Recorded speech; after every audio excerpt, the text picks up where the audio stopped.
Hello दोस्तों, नमस्कार। दोस्तों, आज मैं फिर से आपके लिए एक लो पी स्टॉक लेकर आया हूँ। लेकिन ये जो कंपनी काम करती है वो इन्वेस्टमेंट सेगमेंट में है और साथ में इसका जो मार्केट कैप है एक माइक्रो कैप कंपनी है। दोस्तों, यहाँ पे देखिए 62 करोड़ का मार्केट कैप है और मैं बात कर रहा हूँ गैलेक्टिको कॉर्पोरेट सर्विस लिमिटेड के बारे में। जी हाँ दोस्तों, इस कंपनी के बारे में ढेर सारी न्यूज भी है। साथ में इसके फंडामेंटल को ट्रेस करेंगे, उसी के साथ जानेंगे कि इसे हमें लंबे अवधि के लिए रखना चाहिए कि नहीं रखना चाहिए। ध्यान रहे, ये कंपनी अब मेन बोर्ड में है। अब आप इसमें एक शेयर भी खरीद सकते हो। दोस्तों, यहाँ पे देखिए कि जो स्टॉक का पी है मात्र 7 है और आरओसी और आरओई काफ़ी ज़्यादा हेल्दी दिखाई पड़ रहे हैं। स्टॉक का जो बुक वैल्यू है 2 रुपये है और इंट्रिंसिक वैल्यू 7.5 रुपये के करीब है। जबकि इंडस्ट्री का पी आप देखिए कि 23 है, यानी यह स्टॉक कब यहाँ से कभी भी 3 गुना हो सकता है। अगर हम बात कर लें कंपनी के डेट टू इक्विटी की, तो डेट टू इक्विटी 0.34 है, यानी डेट मैनेजेबल है, यहीं से पता चल जा रहा है। और जो फेस वैल्यू है वो 1 देखने को मिल रहा है। यहाँ पे आपको देखने को मिलेगा कि अगर ये जो प्रमोटर होल्डिंग पैटर्न है, यहाँ पे आपको शेयर होल्डिंग पैटर्न है, वहाँ पे -1.78% का गिरावट 7-8% की कमी देखने को मिल रही है। गिरावट तो नहीं कहेंगे, 1.78% से इन्होंने अपनी होल्डिंग को कम किया है।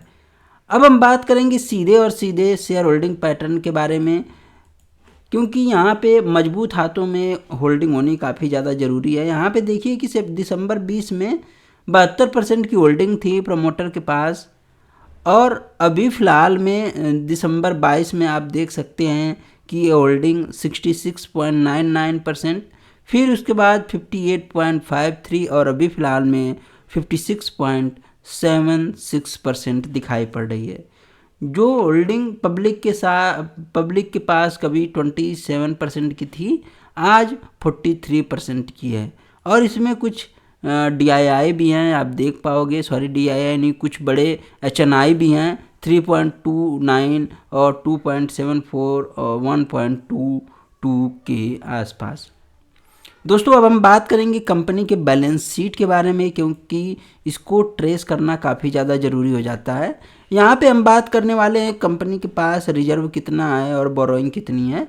आप यहाँ पे देखना कि कंपनी के पास जो रिजर्व है कभी 8 करोड़ का हुआ करता था, लेकिन अभी फ़िलहाल में जो कंपनी के पास रिजर्व है वो 15 करोड़ का दिखाई पड़ रहा है। और जो बोरोइंग है, यहाँ पे आप देख सकते हैं कि 10 करोड़ की बोरोइंग है कंपनी के पास। बोरोइंग जो सेगमेंट में कंपनी काम करती है वहाँ पे बोरोइंग होना भी लाजमी दिखाई पड़ता है।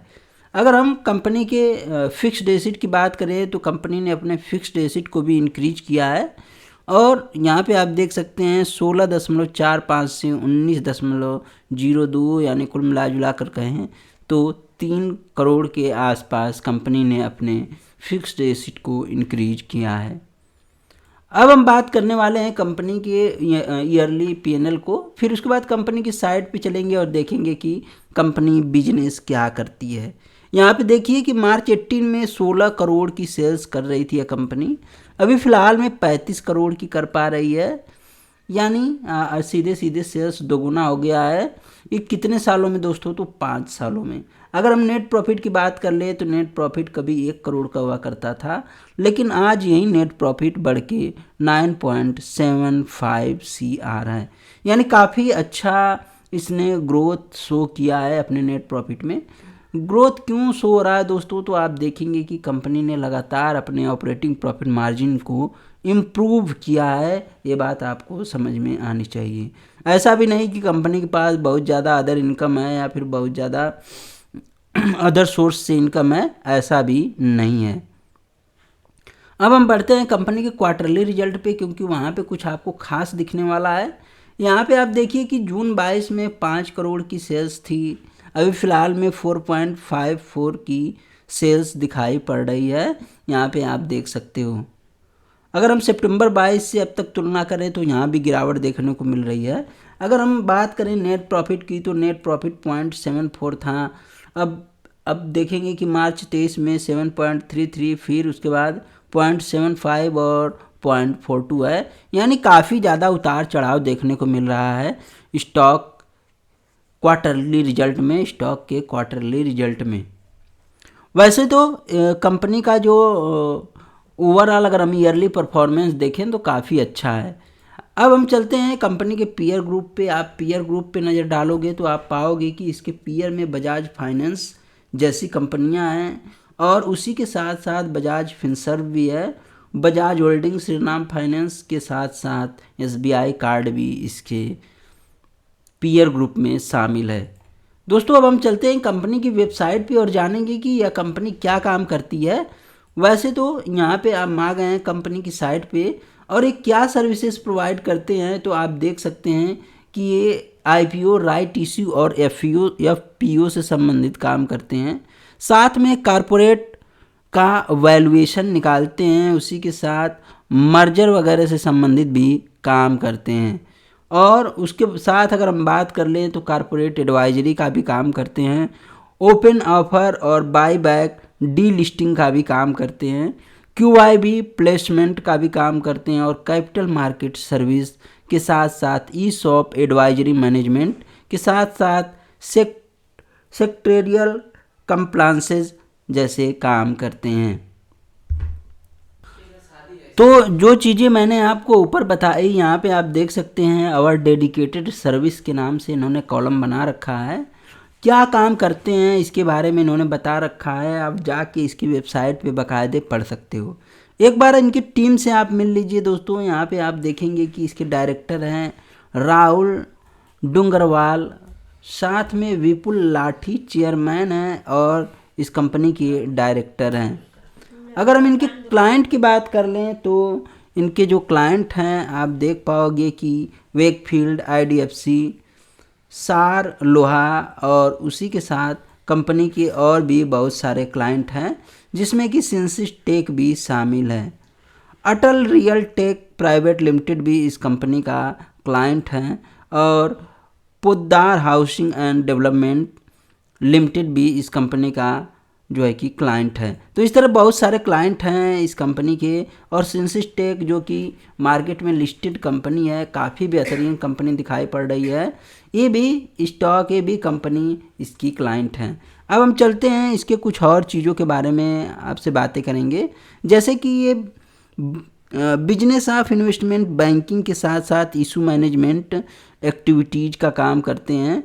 और मैं आपको कुछ और चीज़ें बताने वाला हूं, जैसे कि इस कंपनी ने एक्विजिशन किया था फरवरी 23 में। यहाँ पे आप देख सकते हो कि इन्होंने beam box technology private limited, जिसे कि शॉर्टकट में BTPL कहते हैं, को इन्होंने एग्रीगेट किया था। यहाँ पे आप देख सकते हैं aggregate stake 97.67% on fully diluted basis के आधार पे इस कंपनी में इन्होंने स्टेक लिया था।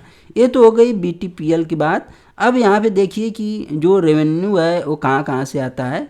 तो एक कंपनी, ध्यान रहे, एक कंपनी पैकेज ड्रिंकिंग वाटर भी सप्लाई बनाती है, और ये 37% का रेवेन्यू इससे जनरेट होता है। फाइनेंशियल सर्विस से 27% का, और पेस्ट कंट्रोल से 27% का, और इन्वेस्टमेंट बैंकिंग से 7.5% का, उसी के साथ अदर से 1% का रेवेन्यू कंपनी जनरेट कर पाती है। यहाँ पे आप देख सकते हो कि अप्रैल 2022 में कंपनी को मेन बोर्ड में जो है कि माइग्रेट कर दिया गया, यानी कंपनी पहले SME में थी, फिर इसे मेन बोर्ड में लाया गया। तो अब आप इसे एक शेयर भी खरीद सकते हो इस कंपनी का।